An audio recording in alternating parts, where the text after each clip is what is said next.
I'm Rob Downey, a family practice MD and Institute for Functional Medicine certified practitioner.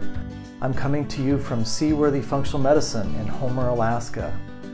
Seaworthy exists to help people overcome their health challenges and be fully vital.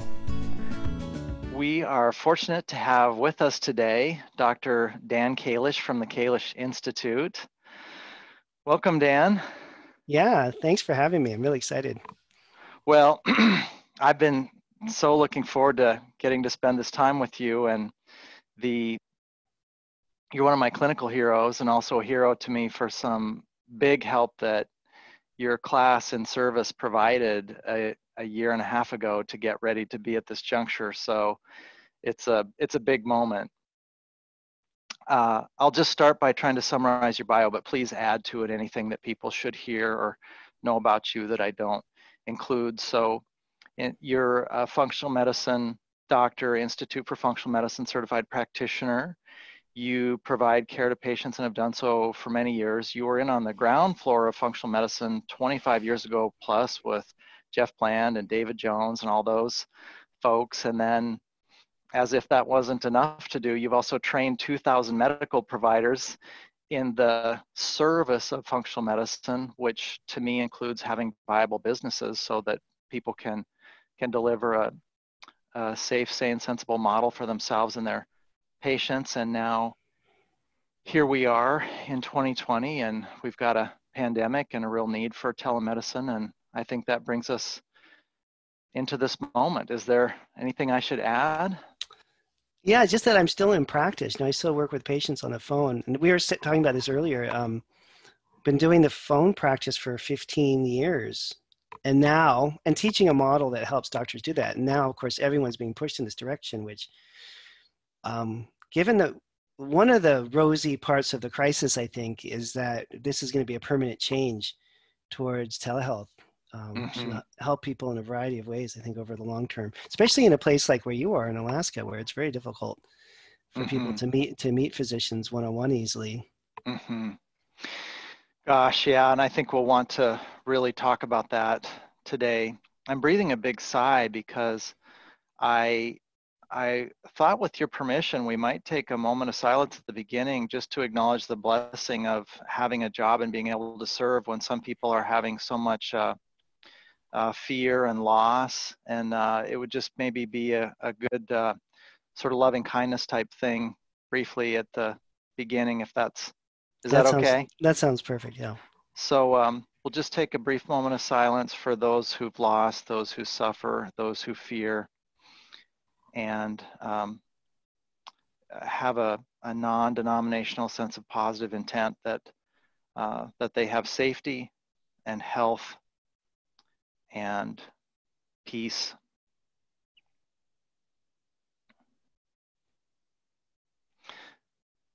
Thanks so much, Dan. I really appreciate that. Yeah.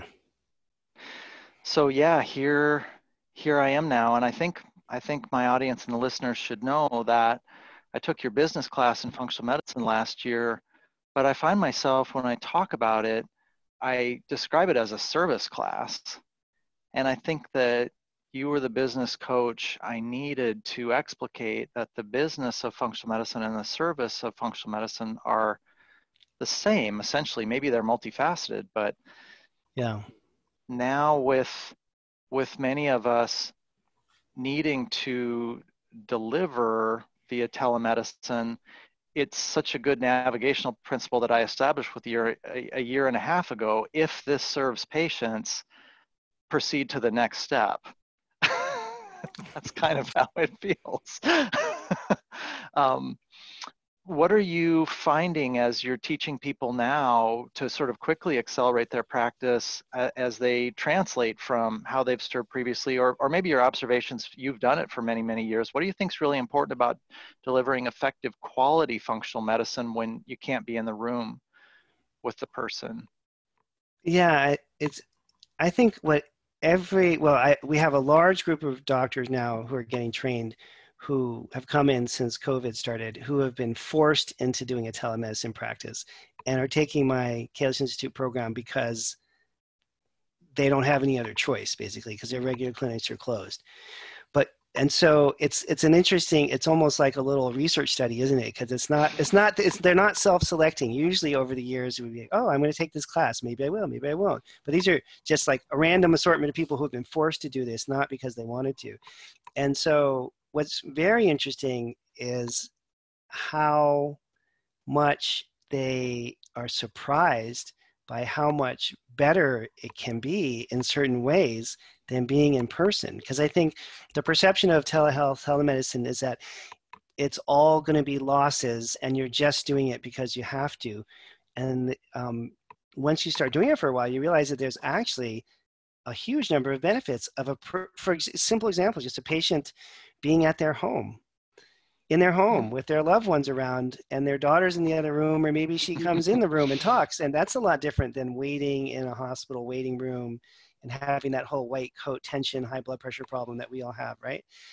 Just that in and of itself. And then also you seeing what the person's like in their native environment. Did their husband come into the consult and is he a really friendly, supportive, and loving person or not? So I think you get a glimpse into the person in a different way, and it changes your interaction because they're just more disarmed and more relaxed and more able to be themselves because they're not in a foreign environment where they're on edge. So that's just one simple example of maybe 100 different things.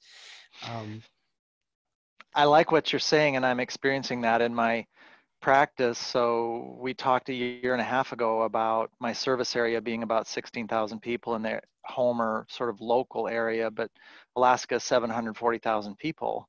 And given that the span of Alaska is the span of the lower 48, for me to deliver service within my sort of medical license zone, which is Alaska, I needed to be doing more telemedicine. And that concept then blossomed and evolved into a system that we built where we have people be really clear who their primary care doctor is. We elected to have them actually cleared by a primary care doctor and declare who that is, and do that every 2 years. And then they've kind of set the stage the first day we meet on telemedicine, wherever they are, sort of outside of my service area, because they know where we're heading with the case and that I'm their telemedicine consultant in functional medicine. And I find then it's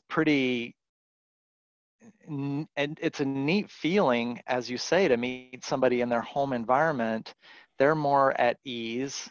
And also it brings up this issue, I think part of functional medicine is about being flexible and resilient. And so sometimes with young patients, the camera's wobbling, or the cat's hopping on their head, or they're walking around the house, or, I'm looking down at the top of their head or up their nose, or it's very organic. But I'm finding that as long as I really attend to them over the telemedicine link the same way I would in person, that I'm focused on them, what they're doing and saying, not distracted by the keyboard, the connection's very good. It feels very strong and very therapeutic. It feels very safe. So it's sure good news that it works very well.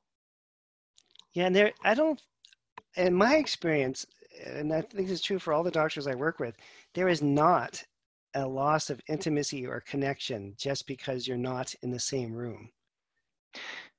Surprising that doesn't happen, No, and it's good. It is good news. Some of it, I think, comes from some of those things that David Jones has espoused for a long time, that it's really important that we put ourselves into an attentive and harmonized state to get ready to attune to the person we're working with. I think it would be more challenging if that skill set wasn't in place strongly for the practitioner coming out of the gate. It might be a little tougher. The technology then might amplify that. Right. So, yeah. Well, our listeners may then be kind of thinking about, well, from the patient perspective, what are you and the folks you've trained here over the years about patient satisfaction? Mixed bag, pretty high satisfaction rate? Yeah, every year we have probably 2 or 3 patients who just don't want to work on the phone, and they'll just end up asking for a referral to a local doctor. So that's like maybe 2 or 3% of the people that we work with Mm-hmm. just don't like it. Something that they just want that in-person experience. Mm-hmm. Everyone else, I think, they like a bunch of things about it. They like the convenience of, depending on what state you're in, it may be parking, traffic, driving hassles that are pretty dramatic for people that are avoided. It's the ability to do the appointment and not completely ruin their whole day.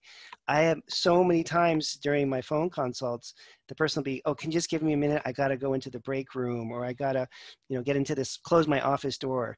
So, and I know when I go see a doctor in person, I have to miss a half a day at work by the time I get in the car, drive there, park, wait, see the person, and come back. Mm-hmm. So it's it's not only convenience, it's just like you might put things off when they take a half a day, and when you can sneak a half an hour consult into the end of your lunch hour, it's just much easier in some ways to keep people compliant, staying on programs, keep them staying in touch with you, because of the Mm-hmm. ease of the process.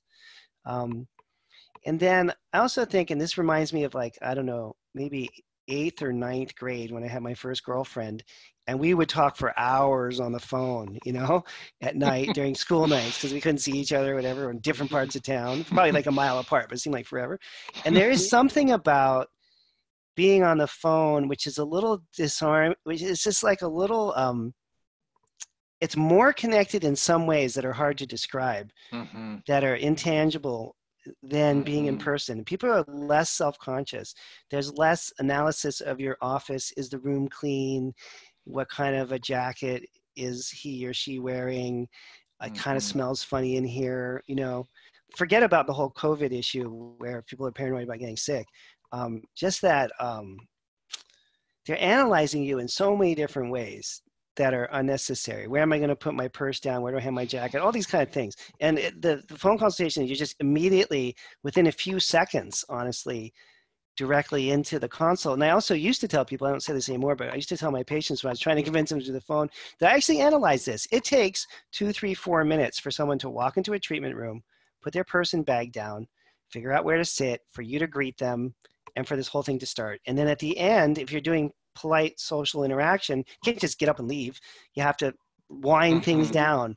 And so Mm-hmm. there's at least 4 to 5 minutes of every consult that are wasted in social interaction when you're in person. And somehow when we're doing telemedicine, and it's like, oh, hi, how you doing? Let's look at your lab. And that's Mm-hmm. not rude or weird to do that. Mm-hmm. And the person's already prepared. They've already settled in place. They got their pen out. They got their lab test out.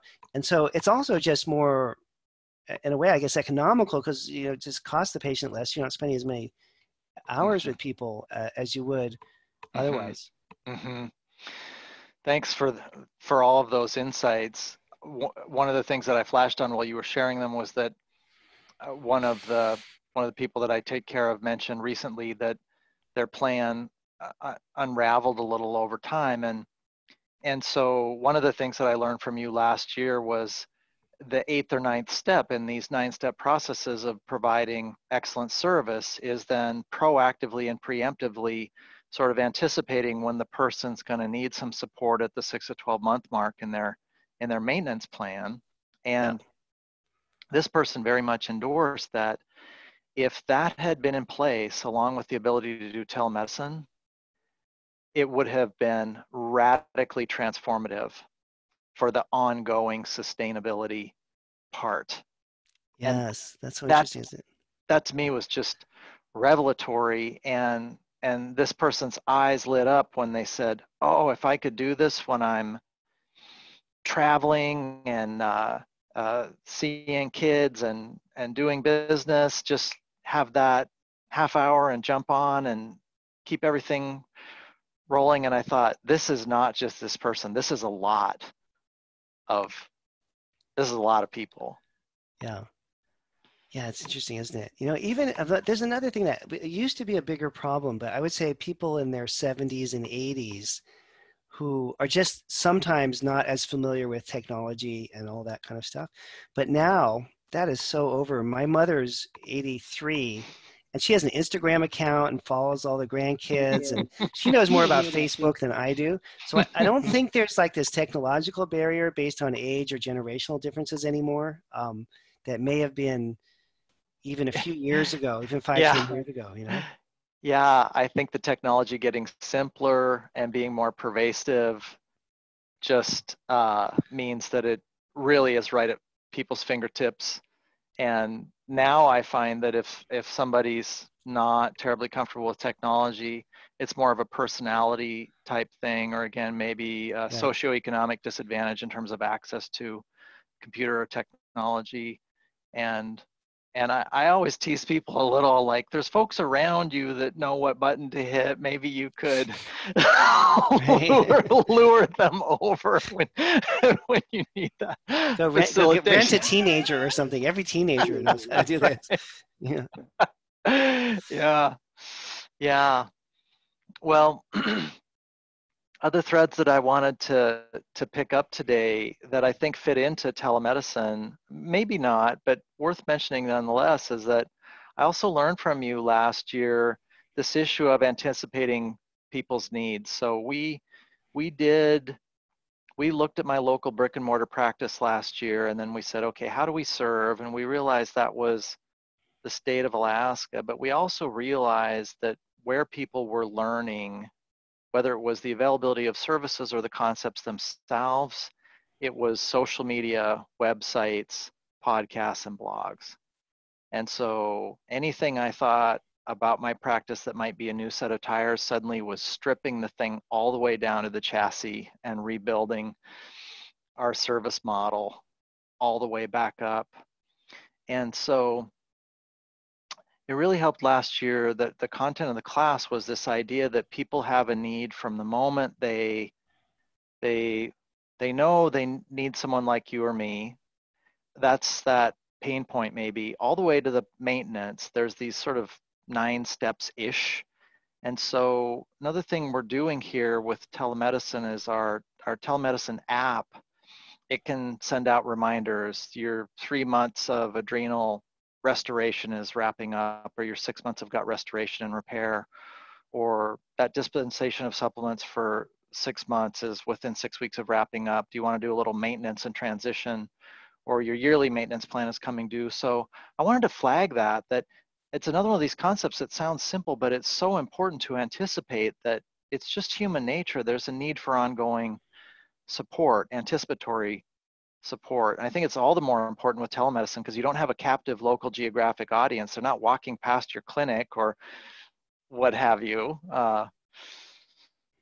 Yeah, no, that's very true. And I think, well, some of the earlier models of functional medicine is people were going into clinics for services on a regular basis, especially if the practitioner was an acupuncturist or a chiropractor or an osteopath, and they're going for these, other treatments, and then they see the supplements there that they need to get.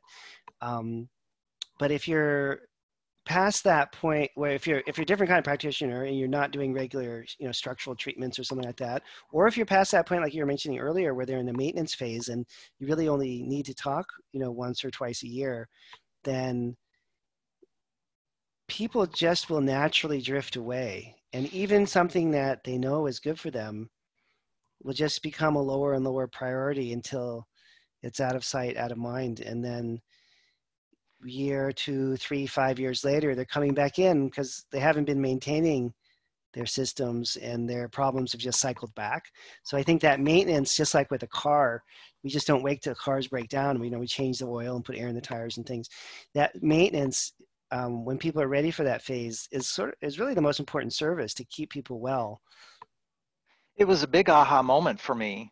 It's sometimes humbling that some of the most powerful aha moments aren't rocket science. They're things that are just so in front of our face, or for me, that's how it felt during your class, but also translating that to practice. I was so happy the other day. I show them your transition to wellness, that diagram that you all allowed us to keep from the class, where Oh yeah. over 3 months they can get symptom relief, and over 6 months they can start to have some organ systems reboot, and at a year to 2 they can start getting around the corner into resolution, and beyond that they can get into maintenance and optimal vitality. And I had shown somebody the diagram, and then this person came back to see me and said, yeah, I feel like I'm heading toward that maintenance. I have that compass heading, that this is where I'm going. And so now I have this maybe if it were a batter in baseball, it would be follow through. It's Right. like Right. that person was projecting through the current signs and symptoms and asking questions. Is this sustainable? Is it affordable? Can I remember my supplements? Can I keep eating whole food? Will my spouse support what we're eating for dinner, even when we're busy? And I gave her a gold star. I said, that's so great that you reminded me about this transition to sustainability, because after working so hard, isn't that great to think about it doesn't take as much work to stay well as it did to fight to get well? Yeah. And I also realized it was a missing part of my practice, not for lack of prompting folks to follow up, but not doing it frequently enough. Hey, we've got that maintenance plan for you. I know some people will still not elect to follow up on it, but I want to ethically offer it to them. It's a year. We're notifying you 6 weeks in advance. It's half a year. We're notifying you a month in advance. Time to, and then making sure the focus is on lifestyle. I find it's also interesting that a lot of people don't remember that they were meditating when they felt better, or that the food Right. plan was a little more tidied up, or they actually were getting 8 to 9 hours of sleep a night. And so they say, oh yeah, I drifted back to 7 hours of sleep because of the Netflix binge, because of the COVID, and now I'm tired. Aha! So the lifestyle and the sustainability, I think they're important in brick and mortar practice too, but I think in telemedicine they become paramount, because the digital ether just is a setup for everybody to drift apart unless there's some kind of reminder system. Yeah. And I mean, it's an ongoing relationship. I think it's easy to, as a functional medicine practitioner, to have a fertility patient. She becomes pregnant, has a baby, and you just think, okay, next, you're looking for another patient. Whereas, this other model of actually having sustained long-term relationships. And I have a fertility patient, and this is how old I am, who has a 25-year-old girl who is now a patient. Right. And this girl, Megan, is on the phone. I'm like, Megan, this is like, I knew your mom before you were born. And that kind of longevity, having Sally, the mom, be a patient for all these years, having Megan now, who's a grown woman, become a patient because she's got some PMS problems. That is a whole different kind of practice to have than just dealing with people who are chronically ill, trying to get them better, and then getting another group of people who are chronically ill. It brings a different sense of meaning to me and to Sally too. I think how happy Sally is now. Your daughter's all grown up, and she's seeing Dr. Kalish for generation 2. And I think that's what medicine was like 100 years ago, when you were a local doctor in a small town. You helped Sally with her pregnancy, and then Sally's kid came to see you when she was having hormone problems 25 years later. And I think that's been lost, sadly. And I think that's some of the richness for both the patient and the practitioner. It's just this kind of relationship that's really, really different and unique. And I can't tell you how. It's just, maybe it's like, I don't have grandkids, but maybe it's like when people have become grandparents, and they're it's this other generation that you're tending to. Because I'm at the 20-year mark in my conventional practice, I absolutely have taken care of kids of patients I've taken care of, or noticed that trend, taking care of a dear friend or a spouse, etc. And it does indeed seem to me that it mirrors something that medical providers got to participate in years ago. I even have some guesses that it may mirror the experience of healers in human communities over thousands and thousands of years. Yes. This I agree. relational, here I am in my grass hut, and during the parts of the year that you walk, you seem really all lit up, and when the rains pin you down, you're droopy. It's the healer's job to kind of flag that, like maybe Yeah. some walking in the rain.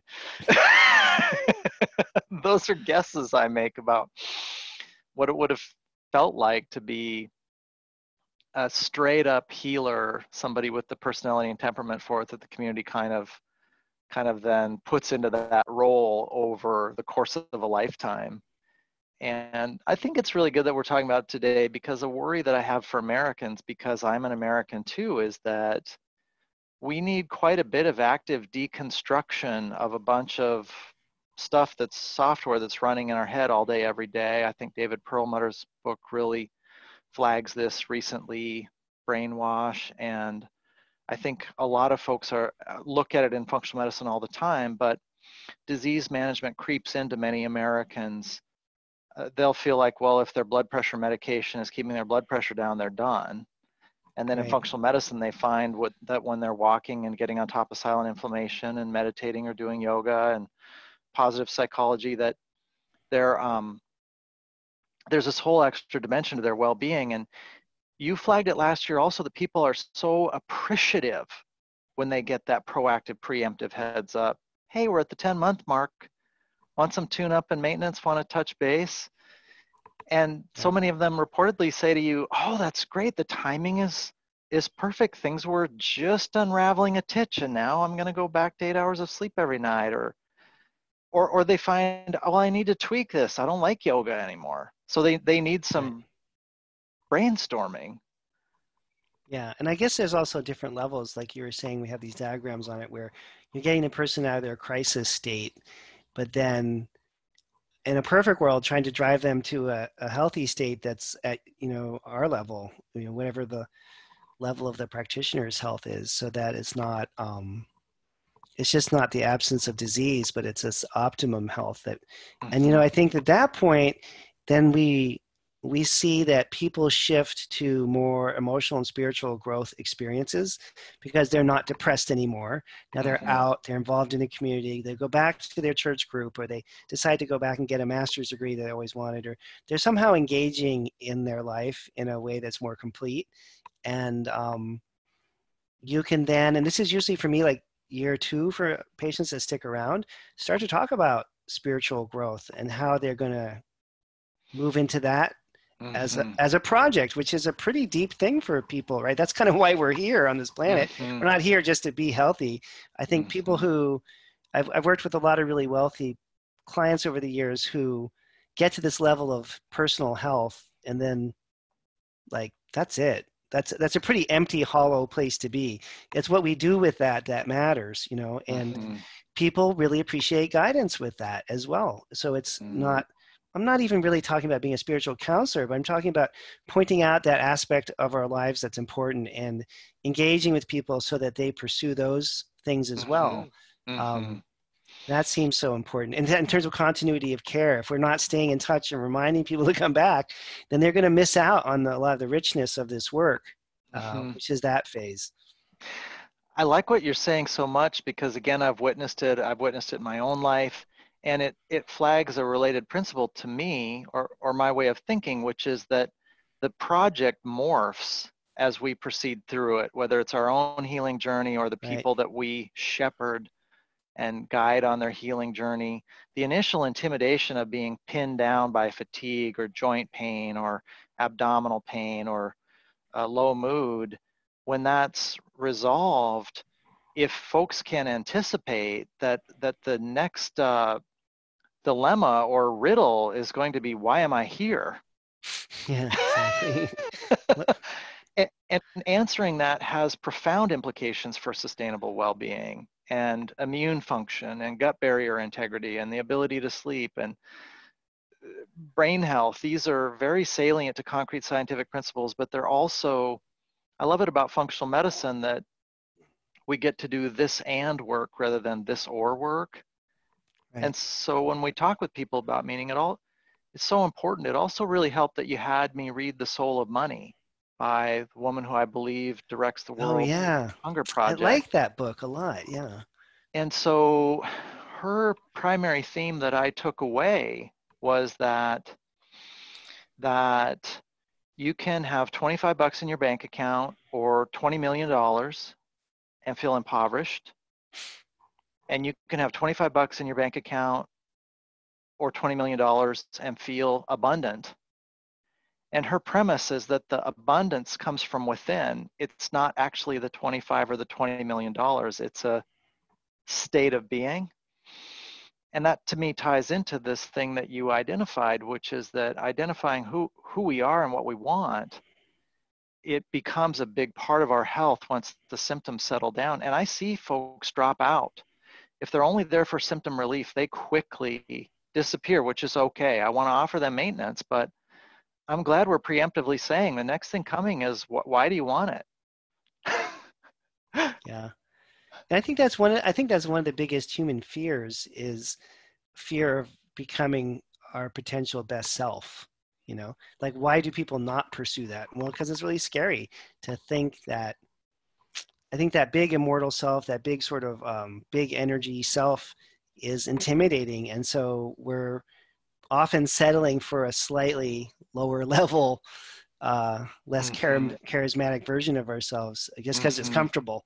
And there's a lot of potential risk with breaking out of that to this other level. Um, yeah. Yeah. Yeah. So when you see folks that are running into some fear, if I'm hearing you accurately, then I can think of some things that I do. But would you share with us, Dr. Kalish, how do you help people be more comfortable with that juncture? Well, I try to. So I'm a Buddhist Catholic Jew by birth, right? My dad was Eastern European Jew. My mom is Japanese and Portuguese. So I'm like religion, whatever kind of person. I don't have a strict version of it, but I have a lot of patients. As a matter of fact, today, just before our call, a woman and her husband are very devout Christians, and they do missionary work overseas and all that kind of stuff. So whatever religion they may be, I have a woman in Dubai who's a Hindu, it doesn't really matter. But what I try to do initially is find out if they have a strong religious background or belief that they could or want to return to. And that's probably half the people that I work with. And so try to reconnect them in some way with whatever they're missing from that regard. And then there's another half who probably don't, who are like, I used to be Catholic, but I don't really believe in it anymore. And I haven't been to church since I was, 10 years old. And people that maybe need a new spiritual direction, I try to coach them in some way to find a niche for them that's going to work, that's going to allow them to find a community that they can be comfortable with, and to pursue that kind of work. And I don't do that work with patients myself at all, but I feel like I can be it's like the guys at the airport that direct the planes. I don't know what they call them. The ones that are out in the tarmac and you always see them like doing this, like kind of like that guy. Okay, over there, Zen meditation. A lot of times I recommend mindfulness-based stress reduction, John Kabat-Zinn, Mm-hmm. because that's easily available. It's kind of Mm-hmm. non-denominational. Any religion, you can go there. That's Mm-hmm. one of my favorites, and people really like it as a starting thing. And Mm-hmm. some people want to be more physical. We can get them into a yoga class that has breathing, whatever it may be, Mm-hmm. that's going to open up that connection. But I do feel like that's the ultimate, one of the ultimate goals of the job is to get people to that point where they're pursuing that kind of work. Mm-hmm. I would add to that one of the keynote speakers at the Institute for Functional Medicine Annual International Conference this year, who closed and who just finished doing an MD, we should be able to get her name for the show notes, but she flagged it that her sort of advice to everybody attending the conference this year, she said, if you're not talking to people about why they want to be well, you're missing some really important information you need as their medical provider, and you're missing some really important information they need Right. so that it turns into a compass heading. And she said by now she does it first visit. Yeah. So she says that she hears very specific things, and sometimes a person with arthritis wants to be able to chop vegetables at the counter or feel well at 8 o'clock when their grandchild is done with Girl Scouts. And another, they want to continue their career into their later years. So she said having that information is very specific, and it frames things differently. And it seems to me that's kind of a functional medicine example of how a good history then makes a very human connection, which then feels like a prompt again to do good work and good support, and ask the person a year later or 3 years later, how's it going carrying your business into these years? Are you getting to see your kid come from Girl Scouts at Right. 8? How's the chopping veggies going? It just becomes very real, very tactile, I suppose. Yeah. It also helps you track people because I think it's, people forget how bad things were and they forget when they achieve these goals. So it's nice to remind people and then also to present, what's the next level. Um, Otherwise, people get lost and then they don't come back and then they, get caught up in life and then they regress. And that's a sort of human nature, I think, that would occur. Yeah. Yeah. I do think it might be one of the most important things we talk about today, because when it came up last year in class, I felt like, well, why haven't I been doing that as a functional medicine doctor? And in fairness, it's on me. Probably IFM at some point flag, Mhm. flagged it at some point that Yeah. that was a really good idea. As a family practice doctor, I scheduled follow-up visits. Please see me in 3 months, or please see me in a month, or so I was absolutely doing scheduled follow-up of a sort, but I wasn't thinking ahead to that human nature aspect, just that we all, it seems to me it's the subjectivity objectivity issue. And I was really able to get it when I thought about things that I care about, like running or skiing or using a fly rod or being nice to people or doing yoga with my wife. I felt like, well, these things are either kind of maintained like a muscle or they sort of just unravel. Yeah. And when I have accountability to somebody, a person to run with, or doing yoga with my wife, or a healer who's involved in my life, then I stay on track. I don't have to see them terribly often, but I sense it out there in the future that I'm going to be looking them in the eyes and saying how it's going. And if it's not going well, I'm going to have to get back on track anyway. So I might as well stay on track. It kind of tightens everything up. Yeah. Yeah. So That is, I think, one of the biggest parts of the job. Accountability, or making people accountable to themselves by having a little bit of pressure. That's why we do that in every endeavor in life, though, right? When you go to a graduate school program or medical school or PhD or whatever, they don't just give you a bunch of books in the library and say, I'll see you in 5 years. You have to go to classes and you have to interact with people and you have mm-hmm. assignments and the things are due and you have exams and there's follow up until you're at the end of the process. And I think that's Yeah, necessary. yeah, I think a lot of the things that matter and that worth doing have an objective outside mirror that we see ourselves in. It's not always a lot of fun, but it's really important.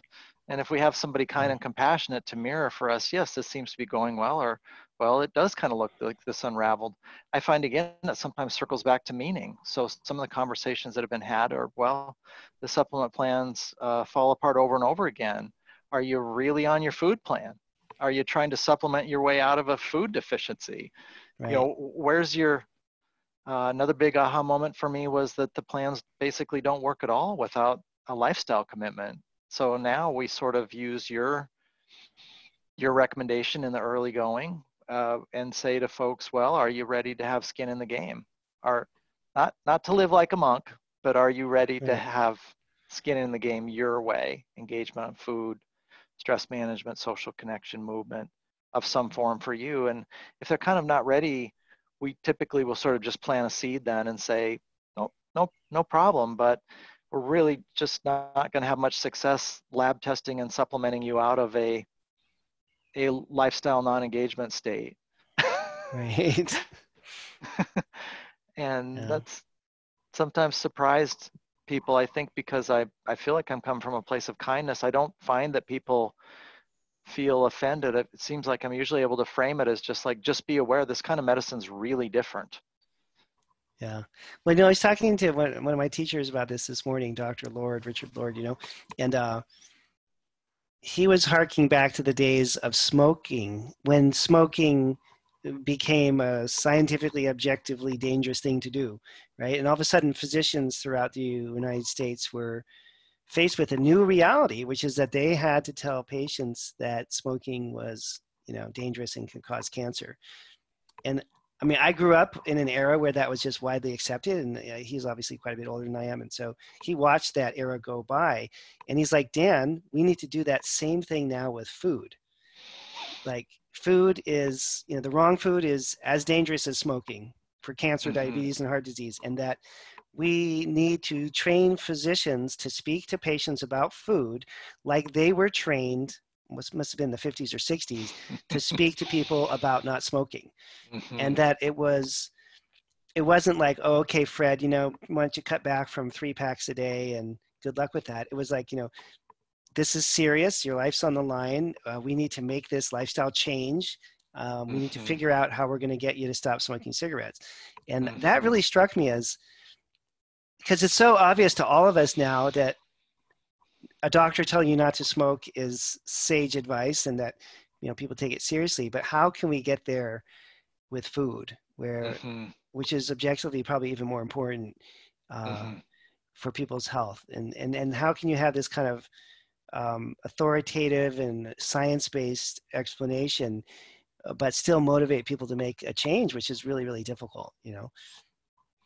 I'm glad that you articulated it. I'm glad that you shared that lucid and apropos moment you had with Dr. Lord, because I think now my practice has changed again, a bit humbling and sobering, sort of, that it feels like it's taken a while to have some of the aha moments. And I noticed 7 years ago, if I offered people supplements testing and a food plan the first visit, I think because this was happening in America, they focused on the labs and the supplements. Yeah, And I had some people work with me say, Rob, don't do that. Just talk about lifestyle visit one. Really have it be a branch point for the person. yeah, Just be very honest. Like, again, doesn't have to be a perfect food plan. It can just be a switch to chia pudding. It can just be a little tiny snowball at the yeah, top of the hill. But we're always going to be talking to you about this. What's happening with lifestyle? Visit after visit, month after month, year after year. What's happening with your lifestyle? And I love it that the promise we can keep to them after we get their attention is that it's going to be joy, not right, hardship. right. So my favorite thing from the annual international conference this year was the unapologetically delicious aspect of food. When you're on a whole food plan, it needs to be unapologetically delicious, or you're probably on the wrong track. So true, isn't it? It's really true, you know? Like the healthier that I eat, the more I enjoy food. It's so counterintuitive. I can't even tell you.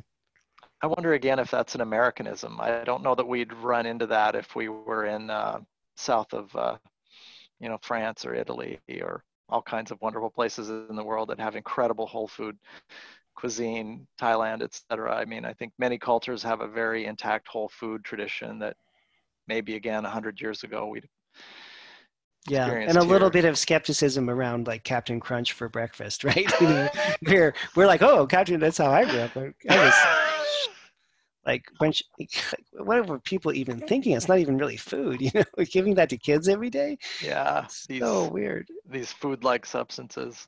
Yeah, Well, I've thought because of your background in Buddhism, it does, and Buddhist principles have been so helpful to me when I've had people sort of assume that I take impeccable care of myself. I tell them it's been a long journey, and I remind them that your class last year upped the ante again.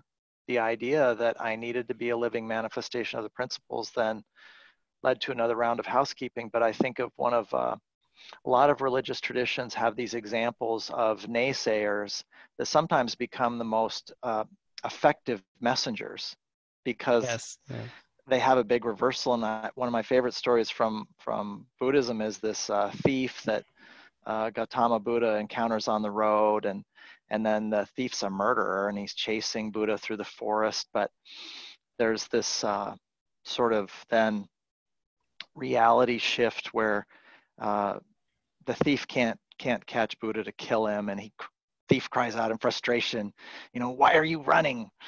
And Buddha says, I'm still. You're the one that's running.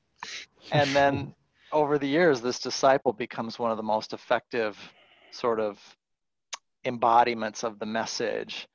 And I think a yeah, lot of the things that I did in my 20s, including plenty of Captain Crunch and cookies and, overindulgence in red meat and eschewing vegetables. And, it's made me more effective right. now because I can relate to, I think maybe Tara Brach is right that these are a sort of a torpor or a trance that we can end up in. And when we awaken out of that trance, it feels like, oh, wow, I was sort of a little asleep at the wheel on some of that stuff. Yeah, it's so true. But literally and figuratively and metaphorically and for real, like because you get, especially with meat and sugar, you get in a different state of mind, and they're so addictive. Mm-hmm. And you don't realize that you're compromising your state of mind by consuming them over and over again until you're free from them for long enough that you get this clarity and you realize, oh, I'm coming out of this now, you know? Yeah, these little sort of stuck loops that reiterate and run invisibly. And I sometimes feel in functional medicine like we're snipping little threads in these stuck loops. So as Yeah. those abate, then people start sort of popping to the surface and feeling brighter and feeling more clear-eyed, and they're kind of struck by, well, what happened? I just started sleeping more and eating whole food, and I'm not eating Captain Crunch now, and I'm taking a few supplements, and I had a pretty illuminating adrenal test, and a ton got better. That seems to me to be another one of the great things about functional medicine is it can feel very simple. It has to be decisive where the points of leverage are, but those little stuck loops that quit feeding themselves under the surface. Yeah, we had two students in class this week. One guy named Jason, he gave this whole like 10-minute soliloquy to the group about how important circadian rhythms are. And of course, this is something I've been talking about forever, but he somehow just got the memo, right? And so he's like, I can't believe how well this works. I corrected this guy's a lifelong insomnia problem. And all I did was get him for 2 to 3 minutes in the morning at 9 a.m. out in the sunlight, and at night at 5 to 6 p.m. for 2 to 3 minutes outside in the light, rain or shine, clouds, doesn't matter, getting the exposure to UV light. And he's like, and it completely fixes insomnia. He's so excited. How much does that cost? It's like free, right? There's not even a cost to that. And then we had another student a nurse practitioner, and she's like, I'm working in this community 1 day a week and nobody can even afford supplements, let alone labs. So she said, all I could do was talk to them about how to eat, to take the time to chew, to take the time to relax, to take the time to eat, not even healthy food, just to just to habits that allow for better gallbladder secretion, pancreatic secretion, and HCl secretion, right? That's all. And what miracles she's having, and people aren't even changing their diets, they're just changing how they eat and making sure that they can produce the normal secretions that we need to break our food down, and how she's getting miracle cures from that. And so it's these things that they don't even cost anything. And they seem like they wouldn't, I think when you're a practitioner, they seem like they really wouldn't do that much. Or, it seems like, well, how could being outside under UV light for 2 or 3 minutes twice a day correct insomnia? But once you understand the mechanisms and the science behind it, kind of makes sense. But then once you do it for a while, you realize the power of these things. And I think there's just so much skepticism on both sides, patient and doctor side, that it's sort of a block almost against initiating these kind of ideas as a program. It seems like we're not giving them enough advice, or like they're paying for our time. We should do something a little more profound than tell people to get outside, Yeah, for me, that was the tipping point when my staff said, if you don't have a really honest conversation about lifestyle visit 1, they're going to end up off track. Yeah. And so then I followed through. I just felt ethically that was an imperative. And at the same time, I felt like, gosh, I'm not telling them about the labs. I'm not telling them about the supplements.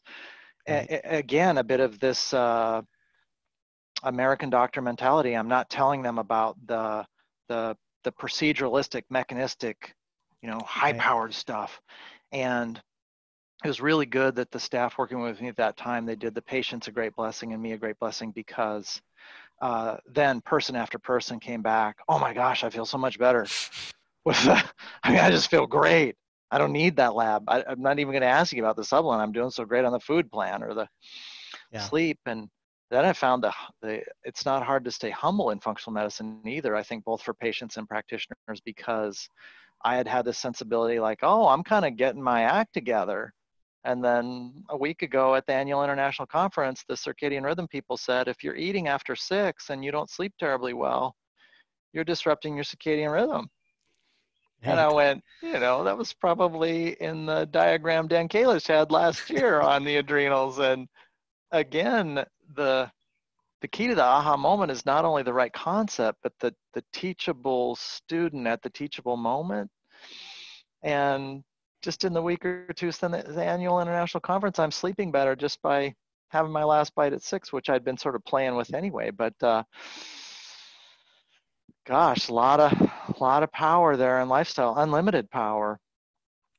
Yeah, it's surprising how well, it's you never arrive there. I think it's a process, Mm-hmm.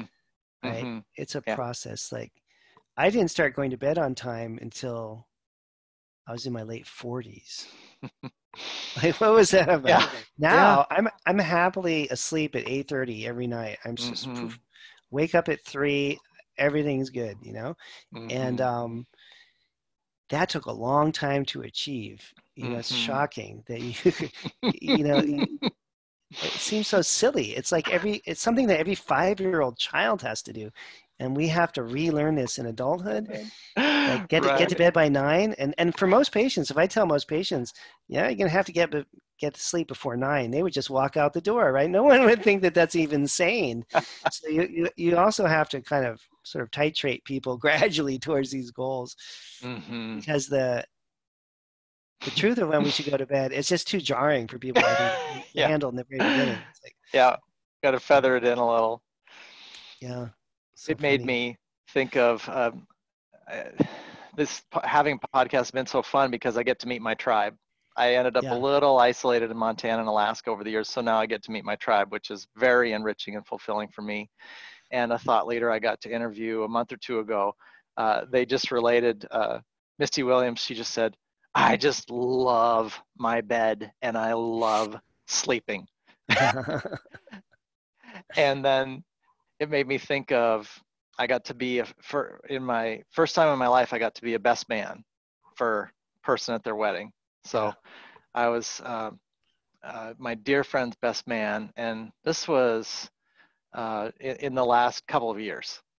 So we're both in our early 50s, right? And so I say, well, okay, so your bachelor party is you and I. We can do anything. We can go, out in squirrel suits. We can go in a white shark tank. I mean, whatever. And he's like, I think a nice dinner will be fine. And so we have this really nice dinner in Bellevue, Washington, and then I say I think it's 8:30, and I go, okay, now we can do live music or a movie, and he goes, I'm really looking forward to going to bed. And just like the woman I interviewed, I said, right on. Let's go. Before 9, just like get before 9. Well, there's this feeling of like, well, there's going to be an hour of wind down time. And then if I do read for a half an hour and I get to Right. sleep at 10 versus midnight tomorrow, I'm still going to feel like $1,000,000 because we're on vacation where we went to do your bachelor party. And so I love That's it that funny. these things are a reframing and a joy and an abundance. So that's probably a good one to wrap on. Are there any, Yeah. we could interview you for 3 weeks and never run out of incredibly good stuff you have to share. Any key things about people being successful in telemedicine as a patient that I didn't mention you think might help them to hear, aside from not shaking the camera and having the cat bouncing off their head? That's a good question. What really makes for a successful, that's, you know, I think when I think about really successful patients, I think that, but it's a shared endeavor. It's the gazillion YouTube videos that I have and patient education stuff that I have, and then the fact that they actually listen to them as reinforcement.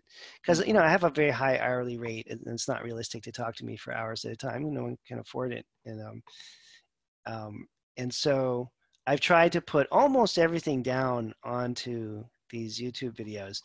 And I think when I see super motivated, successful patients, they've listened to all of them. They're like, oh, yeah, I'm really interested in my kynurenate level because I heard that video. I'm like, really? You even know what that means? That's great. They're like, yeah, my brain is inflamed. I'm like, yeah, it looks like your brain is inflamed. I think you need some B6. And that is a way to really kind of take up the interaction component between us and the patient, but it doesn't cost anything, right? And it's easily available. And once you put these YouTube videos in your archive for patients, then they're just sitting there. It doesn't even take that much work on the doctor's part. But that I've seen my most successful people get invested in putting in extra time. I guess it's almost like extra credit Mm-hmm. homework that you would do in school. It's a little bit more than just a consult. They're looking for more information than that keeps them in this compliant, motivated place that we've been talking about. I think that's so terrific. It gives my and other telemedicine patients a homework assignment. Your homework assignments last year led to me getting to the point I can serve the way I serve now. So thank you again. Very excited about that. Yeah, very excited about that. Means so much to me. And then I find it somewhat humorous that now I have one more homework assignment, which is go prepare about 500 hours of content for my patients. Sorry. We can talk about that next year if we talk again. Okay, see how you did on that. Oh, well, have a great evening, Dan. Yeah, I appreciate it very much, Rob. It's really been a joy to talk to you. Take care. Seaworthy exists for people to overcome their health challenges and be fully vital. Please consider subscribing, giving us a 5-star review if we've earned it, and going to our website podcast tab for any questions or comments you'd like to share with us. Thanks.